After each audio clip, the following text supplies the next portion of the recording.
Alice Earrow shows you how hackers can use your kids' toys as a spying tool. I had no clue that this is dangerous. But how? Chew automatically when fed plastic French fries. Well, this particular doll began munching on 7-year-old Sarah Stevens' hair, right up to the scalp.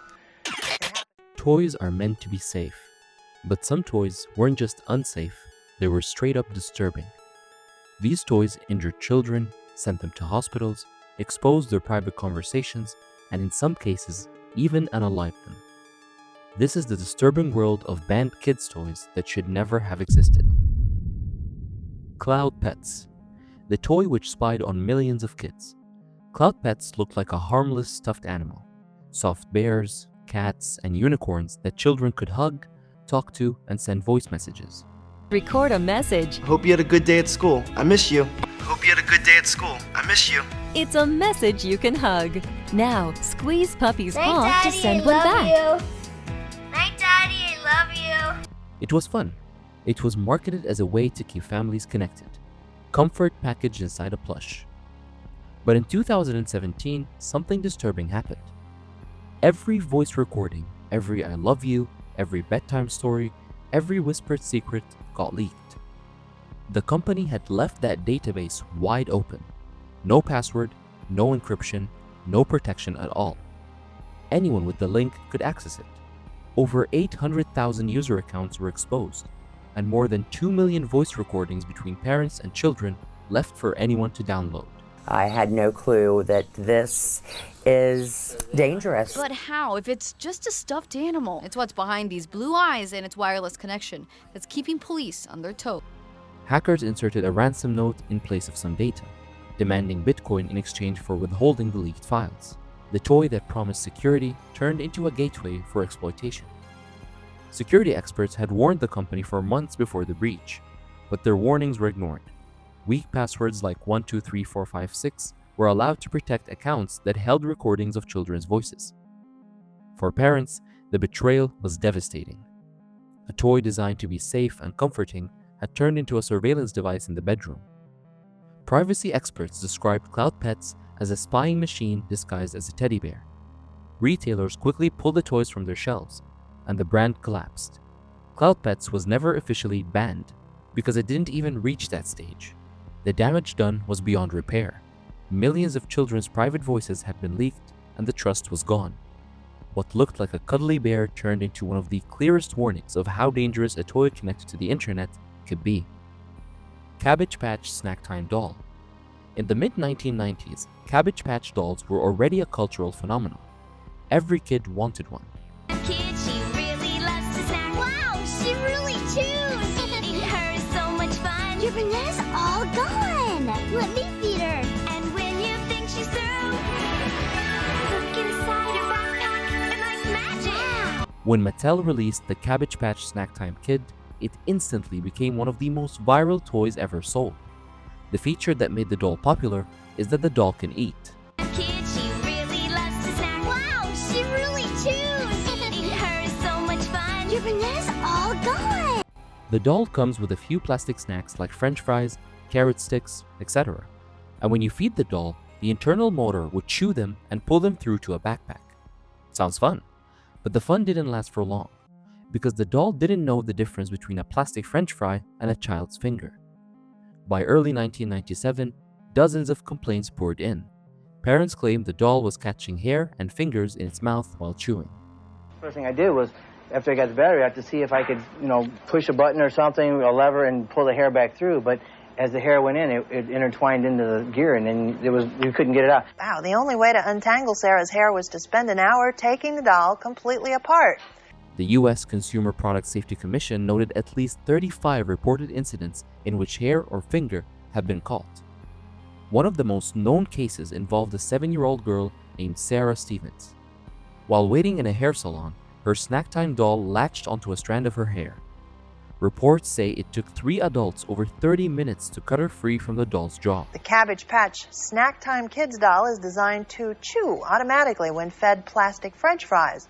Well, this particular doll began munching on 7-year-old Sarah Stevens' hair, right up to the scalp. It happened, ironically, at a hair salon. Mattel had shipped around 700,000 Snacktime dolls in the US by January 1997. After facing mounting pressure, they announced a voluntary refund program and withdrew the dolls from retail. Also, the recall covered about 500,000 units already sold, and owners were offered refunds of $40 per unit, and the product line was discontinued forever. Gilbert U-238 Atomic Energy Lab. In 1950, the American toy company A.C. Gilbert released what has to be one of the most unbelievable children's toy ever sold, the Gilbert U-238 Atomic Energy Lab. If you were to Google the world's most dangerous toy, this is actually what will pop up on your screen. The Atomic Energy Lab Kit by A.C. Gilbert. It's because it comes with 3 sources of radiation and 4 uranium ores that are also radioactive. It looked like a standard chemistry set, but here's where the problem started. The toy contained real radioactive samples inside. The kit included a Geiger counter, a cloud chamber to visualize radiation, and 4 types of uranium ore. Yes, you heard that right. Actual uranium ore. It was marketed as a way for kids to explore the mysteries of the atom. The box even promised that children could see paths of atomic particles with their own eyes. The set sold for $49.50, and only a few thousand units were ever made. Parents quickly realized this was no ordinary science toy. The radioactive material, while in small quantities, still posed exposure risks if handled without care. The backlash was immediate. Parents slammed the company for putting nuclear material into children's hands. By 1951, the Atomic Energy Lab was quietly discontinued. Gilbert cited lack of sales as the reason for withdrawal, but everyone knows the real reason is the danger posed by the toy itself. A chemistry kit that gave children real uranium wasn't a sign of progress. It was a reckless experiment, proof of how far companies would go to stand out, even if it meant putting children at risk. Lawn darts, a toy that unalived many children. On the surface, lawn darts looked like a simple backyard game. You toss large darts at plastic rings on the ground and score points.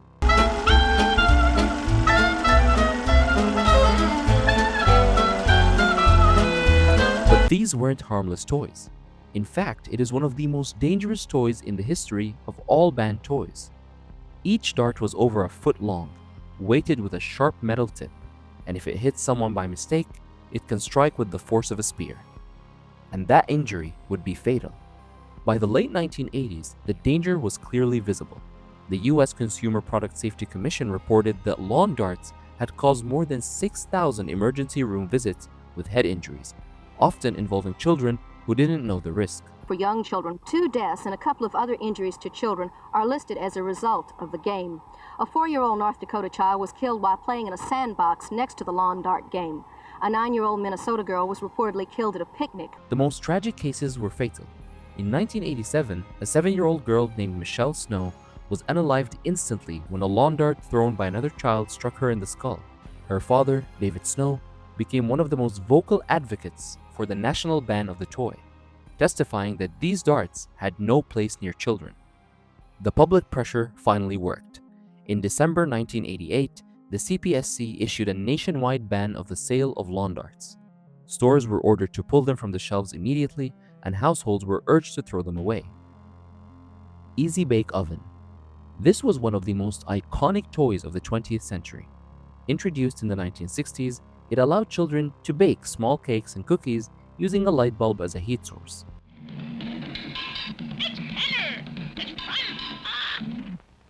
Easy bake, fast as you can.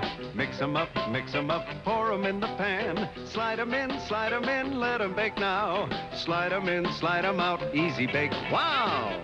It bakes like magic with 2 ordinary light bulbs and has a special cooling chamber. Millions were sold, and for decades it was considered harmless fun. But in 2006, Hasbro released a redesigned model that turned the oven into something far more dangerous. This version used a real heating element instead of a bulb, and its design had a serious flaw. The front-loading slot was large enough for children to stick their fingers inside, which caused severe burns. By early 2007, the US Consumer Product Safety Commission had received 249 reports of children getting their hands stuck, including 77 cases of burns. The most severe was a 5-year-old girl in New Jersey who required part of her finger amputated after it got trapped and burned inside the oven. Under mounting pressure, Hasbro recalled nearly 1 million Easy Bake ovens sold between May 2006 and July 2007. What was supposed to be a safe kitchen toy for children ended up scarring them for life. Sky Dancers. Sky Dancers were sold in the mid-1990s as a magical fairy doll. Children pulled a cord and the dolls would launch into the air with spinning wings. But instead of floating gently, they shot off unpredictably at high speeds. The Consumer Product Safety Commission recorded more than 150 injury reports linked to Sky Dancers. By 2000, Galoob Toys, the manufacturer, was forced to recall 8.9 million units. Parents were told to stop using them immediately. For many families, the toy that promised magic had turned into a nightmare.